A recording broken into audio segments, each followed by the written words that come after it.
Wakwakusuzo minasan. Connaissez-vous la troisième série Yu-Gi-Oh! Après Yu-Gi-Oh! GX? Cette série est détestée de beaucoup sans aucune raison parce que les mecs ont regardé 2-3 images de duels sur des motos. Oui, aujourd'hui il est grand temps de parler de Yu-Gi-Oh! 5DS.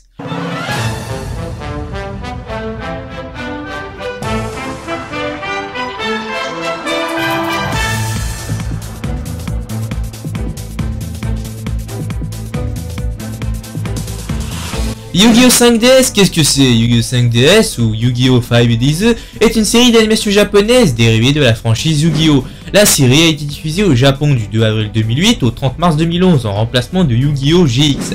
Fudo Yusei est un adolescent vivant dans les sous-sols de Neo Domino City, une ville en ruine. Sa passion? Le Riding Duel, un nouveau système de combat pour les duels de cartes. C'est un duelliste hors pair. Il semble bien plus doué que celui qu'on surnomme le King, alias Jack Atlas, son ami. Quelque chose semble s'être passé entre ces deux personnages, ce qui va pousser Yusei à aller affronter ce King en personne. Donc ce résumé de notre cher Wikipédia est pas totalement vrai en tant que résumé qui se respecte. Donc refaisons-la. Yu-Gi-Oh! 5DS est l'histoire de Yusei Fudo, un jeune homme venant de la basse société et qui par certains concours de circonstances, comme aller à la poursuite de Jack Atlas, son ancien ami, va se laisser entraîner dans une société toute nouvelle pour lui, la haute société Neo Domino City, qui en fait est une société qui rejette les gens comme lui, qui viennent de la basse société. De ce fait, au début de l'histoire, c'est avant tout l'histoire d'un homme qui, grâce à sa volonté et à ses cartes, va se frayer un chemin vers un monde qui lui est inconnu de 1 et qui le rejette de 2, où lui et les gens de la basse société pourront enfin être acceptés. Oui, je sais, c'est vachement profond, mais c'est vraiment ça. Alors, avant que vous dites « Yu-Gi-Oh! 5DS c'est trop nul, il y a des motos, tu racontes n'importe quoi wesh ». J'ai juste envie de te dire « Mais qu'est-ce que tu racontes ? Faire des duels sur des D-Wheels et non sur des motos permet d'accroître la sensation de danger, d'immersion, et donner ainsi une nouvelle dimension au duel de monstres. Et donc, parlons-en des monstres. La nouvelle façon d'invoquer est maintenant la synchronisation, donnant des monstres synchro, ce qui est totalement logique. Parce que oui, additionner les niveaux est bien plus logique que par exemple fusionner 3 dragons blancs de 8 étoiles pour former un ultime dragon blanc à 12 étoiles. Parce que oui, 8 x 3 ça fait pas 12. Ensuite, comment vous parler de 5DS sans vous parler des OST qui sont juste épiques et entraînantes? Ça vous fera vibrer et immerger complètement dans l'histoire, dans l'action. La musique vous transportera aux côtés de Yusei lors des moments fatidiques de la grande histoire de 5DS. Parlons maintenant du fond. D'entrée de jeu, je vais être clair là-dessus. 5DS véhicule des messages bien plus importants, des valeurs bien plus importantes parmi toutes les séries Yu-Gi-Oh! Que ce soit avant ou bien après, avec tout le respect que je dois surtout à GX et à Duel Monster, qui véhiculent des messages très importants aussi. Dans le cas présent, Yu-Gi-Oh! 5DS véhicule des messages bien plus importants. Comment dire, ça vous fera questionner et ça vous fera vibrer. J'ai juste envie de vous dire ça, c'est propre à tout le monde, vous voyez. Bon, même si dans Yu-Gi-Oh! Et Yu-Gi-Oh! GX, il y a aussi ce message qui est universel, mais dans les 5D, la portée de ce message est bien plus haut, vous voyez, ça parle carrément de vie, vous voyez, d'existence et de tout ça, et ça c'est cool, voilà. Oui, Yu-Gi-Oh! 5DS développe ce thème du destin, comme quoi on peut s'affranchir de la fatalité et choisir ce qu'on veut devenir. C'est quasiment tous les mangas et animés et même œuvres pour aller plus loin parlent de ça. 5DS, lui, en fait son thème principal. Non mais vraiment principal, hein. Pas comme dans Naruto où c'était mal abordé à un moment donné. Et en plus de ça, je suis désolé, mais le thème du destin disparaît petit à petit au cours de l'œuvre. Naruto, c'est bien foiré là-dedans. Contrairement à 5DS où tout du début à la fin est axé sur ce thème. Vous avez juste à voir les personnages, ils n'ont rien à voir avec ceux des autres séries, ils sont assez matures avec un vécu qui l'est tout autant. Par exemple, Akira est une fille ayant été dépossédée de tout à cause de son psy. Yusei lui a grandi dans la misère tout en gardant confiance en lui. Jacques de son côté lui aussi, ayant grandi dans la misère, a poursuivi une autre voie que celle de Yusei qui lui semblait plus juste, même si c'était trahir ses amis. Voyant tous ces profils, chacun a été maudit par le destin. Je pense que vous avez compris qu'à aucun moment cette série se veut d'être prise à la légère. De plus, dans 5DS, il y a des morts bien plus explicites. Dans l'arc avec les partisans de l'ombre, je suis désolé, mais il y a beaucoup de morts.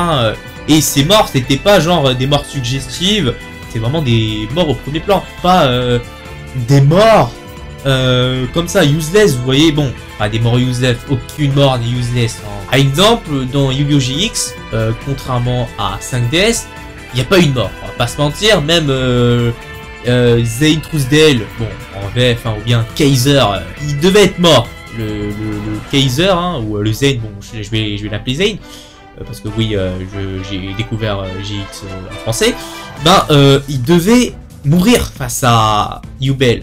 Mais cependant, il a survécu, hein, vous l'avez vu dans la saison 4.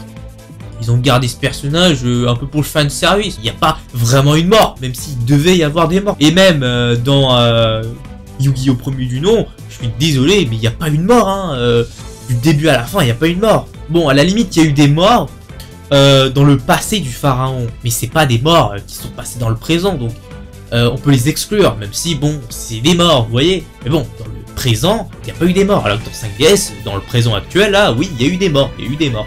Donc, pour ça, je félicite Yu-Gi-Oh! 5DS qui a pris de gros risques. Hein. N'oublions pas que toute la franchise Yu-Gi-Oh! Certes, a un côté, comment dire, plus adulte, mais quand même, hein, le public visé, c'est quand même des gosses. Hein, faut pas se leurrer. Et d'ailleurs, hein, les scènes comiques, contrairement aux autres séries, sont très peu présentes, ce qui renforce cet aspect. Et ce que je trouve encore plus génial, c'est l'invocation synchro. Outre l'aspect logique au marketing, il y a cette idée de se frayer un chemin vers un monde plus radieux qui est mis en place. Et là, vous allez me sortir la fusion, mais j'ai juste envie de vous dire que la fusion est abstraite, relevant de la magie. Alors que pour la synchronisation, c'est bien plus logique. Du point de vue de ce que ça raconte, c'est pas du tout la même chose. Contrairement à l'invocation synchro, la fusion voulait démontrer cette idée de un pour tous. C'était plus réunir les idées de tout le monde en un point. À la fin, ou même dans chacun des duels de Diaden Yuki, c'était ça, hein, il réunissait la puissance de ses idéaux pour justement battre un ennemi qui est bien plus fort. Bon, en gros, hein, voilà, hein, c'est un message inhérent à tous les Neketsu de notre époque. En gros, c'est la puissance de l'amitié, quoi. Bon, je suis pas là pour vous parler de GX, hein, j'ai déjà fait une vidéo là-dessus, donc si vous voulez aller la voir. Là, je vais revenir à Yu-Gi-Oh! 5DS. Ensuite, vous verrez que chaque antagoniste, et surtout le dernier, sont extrêmement intéressants et subtils. Vous allez, je pense, qui fait au moins le dernier pour la richesse de son histoire et de son affrontement avec Yusei. Pour la peine, je vais vous parler plus en détail de ce fameux personnage, et donc ça va spoiler. Et ce serait vraiment dommage de vous spoiler ceci, parce que l'identité de ce personnage est centrale à toute la série. Bon, c'est parti. Z-1, n'étant autre que Yusei Fudo, est un point fondamental et la meilleure idée à exploiter pour l'ultime conclusion. Alors déjà, avant tout, j'ai envie de vous poser une question. Est-ce que Z-1 est mauvais? Moi, je vous dirais que non, et j'irais même jusqu'à dire que c'est le gentil de l'histoire. Non, je déconne pas. Je pense vraiment ce que je dis. À l'origine, Z-1 était un scientifique qui, pour sauver le monde, s'est effacé pour devenir Yusei Fudo, considéré comme une légende à son époque. Cependant, cela n'a pas suffi. Il a eu tous les êtres qui lui étaient chers, un par un, périr. Et ne trouvant pas d'autres alternatives, il décida de détruire Neo, Domino City, l'origine de la fin du monde. Pour lui, exterminer une poignée de personnes pour sauver le monde n'était qu'un sacrifice valable. Donc maintenant, je pense que vous voyez où je veux en venir. Z-1 représenterait un Yusei ayant perdu foi en ce qu'il croyait, ayant perdu son lui utopiste. Et c'est là que le combat entre Yusei et Z-1 prend tout son sens. Si Yusei représente l'enfant utopiste qui croit en ses rêves, Z-1 lui serait l'adulte, ayant tout perdu, et vivant dans un réel cauchemar, et essayant de tout réparer par lui-même, seul. Retenez bien le mot seul. Ainsi, vis-à-vis de Yusei, une prise de conscience sera prise. Yusei deviendra plus adulte. Il évoluera, pour ainsi ne pas répéter ce qui s'est produit. On peut le voir hein, dans le Flash Forward que Yusei deviendra un grand scientifique qui essaiera coûte que coûte hein, d'empêcher la fin du monde. Et de plus, le point d'apothéose à cette bataille idéologique entre Z-1 et Yusei sera atteint lors de l'invocation Over Limit Axel Synchro de Yusei. Oui, je sais, c'est un message des plus classiques, hein. C'est le pouvoir de l'amitié en quelque sorte, mais c'est fait d'une manière subtile. Vous allez comprendre pourquoi. Z-1, lui, au début, était entouré de certains compagnons. Ces compagnons étaient en quelque sorte ses amis. On va pas se mentir, on va pas se leurrer là-dessus. Petit à petit, plus Ziwan avançait, plus il perdait son humanité, et plus il perdait ses amis.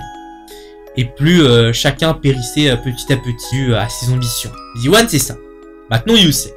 Yusei, lui, a grandi seul. Mais petit à petit, s'est forgé des liens forts avec tous ceux qu'il a rencontrés. Et à la toute fin de 5DS, il était là, se tenant devant Ziwan, son némésis, avec derrière lui tous les liens qu'il avait tissés. Et à ce moment-là, on comprend très bien que Ziwan et Yusei sont les deux faces d'une même pièce. Voilà, je peux en parler des heures et des heures pour parler de cette dualité entre Ziwan et Yusei. Je pense que je pourrais même consacrer une vidéo tout entière pour parler de cette relation, tellement elle est intéressante. La dualité entre Yusei et Ziwan ne se résume pas qu'à un simple affrontement entre le Yusei méchant ou entre le Yusei bon. Il y a vraiment tout un background, toute une richesse scénaristique derrière ce combat. Ici, le pouvoir de l'amitié est très bien utilisé et n'est pas dérisoire. Vous voyez, c'est pas juste ouais, je vais défoncer l'autre avec le pouvoir de l'amitié. Non, il y a toute une construction scénaristique derrière. Donc maintenant, le spoiler est fini. Bon, pour donner une anecdote que j'avais bien aimé dans 5DS, pour finir cette vidéo, j'ai bien aimé que 5DS donne une explication fictive au symbole de Niska. Et moi, je trouve que c'est vachement cool d'implémenter quelque chose de réel dans une série dite fictive. En somme, Yu-Gi-Oh 5DS reste et restera pour moi l'une des meilleures séries Yu-Gi-Oh. Si Yu-Gi-Oh m'aura appris que si on se sépare d'un ami très proche, ce n'est pas la fin d'une amitié et que quelque part l'autre personne restera toujours à nos côtés, si Yu-Gi-Oh GX m'aura appris que même si on devient adulte, on doit garder cette part d'enfant en nous, Yu-Gi-Oh 5DS m'aura appris à combattre la fatalité, la destinée et à avancer tout le long de notre vie et de se battre coûte que coûte, que rien n'est jamais fini et que tant qu'on lutte, il y a toujours espoir et que notre destin n'est pas défini à l'avance. Bon, c'est sur ces belles paroles que je vais vous laisser. Bon, sur ce, j'espère que vous vous abonnerez, j'espère que vous likerez, j'espère que vous visiterez mon Twitter et ou bien mon Discord, comme vous voulez. Et j'espère que cette vidéo vous aura plu. Et sur ce, à la prochaine!